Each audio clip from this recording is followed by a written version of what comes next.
തിരുസഭ ഇന്ന് അനുസ്മരിക്കുന്ന പ്രധാന വിശുദ്ധ ഒളിമ്പിയാസ്. ജീവിതകാലം AD 368 മുതൽ 410 വരെ. പൗരസ്ത്യ സഭയിലെ വിധവകളുടെ കീർത്തിരത്നമാണ് വിശുദ്ധ ഒളിമ്പിയാസ്. സമ്പത്തും കുലീനത്വവും ചേർന്ന ഒരു കുടുംബത്തിൽ 368 അവൾ ജനിച്ചു. മാതാപിതാക്കന്മാർ നേരത്തെ മരിച്ചതിനാൽ പിതൃസഹോദരനായ പ്രൊക്കോപ്പിയൂസിന്റെ കീഴിൽ ഭക്തരായ തെയോഡോഷ്യയുടെ സംരക്ഷണത്തിൽ അവൾ വളർന്നുവന്നു. ചെറുപ്പത്തിൽ തന്നെ തെയോഡോഷ്യസ് ചക്രവർത്തിയുടെ ഖജാൻജി നെബ്രീദിയൂസ് അവളെ വിവാഹം കഴിച്ചു. വിവാഹം കഴിഞ്ഞ് 20-ാം ദിവസം അദ്ദേഹം ഈ ലോകവാസം വെടിഞ്ഞു. പല കാമുകന്മാരും അവളെ വിവാഹം കഴിക്കാൻ ആഗ്രഹിച്ചു. ചക്രവർത്തി അവളെ വിവാഹത്തിന് പ്രേരിപ്പിച്ചു. എങ്കിലും ഒളിമ്പിയാസ് തന്റെ നിശ്ചയത്തിൽ ഉറച്ചുനിന്നു. പ്രാർത്ഥനയിലും പ്രാശ്ചിത്വത്തിലും അവൾ ദിവസങ്ങൾ കഴിച്ചു. മൃദുലമായ അവളുടെ ശരീരത്തെ ഉപവാസം കൊണ്ട് മർദ്ദിച്ചു.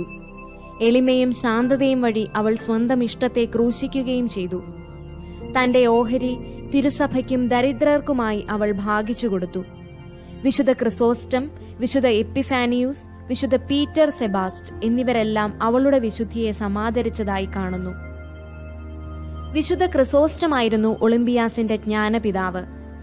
AD 404 ജൂൺ 20-ാം തീയതി വിശുദ്ധൻ നാടുകടത്തപ്പെട്ടപ്പോൾ ഒളിമ്പിയാസിന് ഒരു ഉപദേഷ്ടാവില്ലാതായി.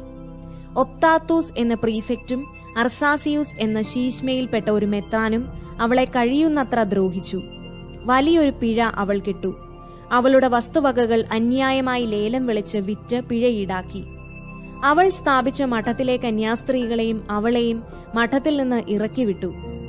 ഈ കഷ്ടതകളെല്ലാം ആവലാതി കൂടാതെ സഹിച്ച് 420-ൽ 42-ാമത്തെ വയസ്സിൽ അവൾ നിര്യാതയായി. വിചിന്തനം. വിശുദ്ധ മത്തായിയുടെ സുവിശേഷം 6-ാം അധ്യായം 19-20 വാക്യങ്ങൾ. ഭൂമിയിൽ നിങ്ങൾക്കായി നിക്ഷേപങ്ങൾ സൂക്ഷിക്കേണ്ട. തുരുമ്പും കീടങ്ങളും അവ നശിപ്പിക്കും. കള്ളന്മാർ അവ കുത്തിക്കവരും.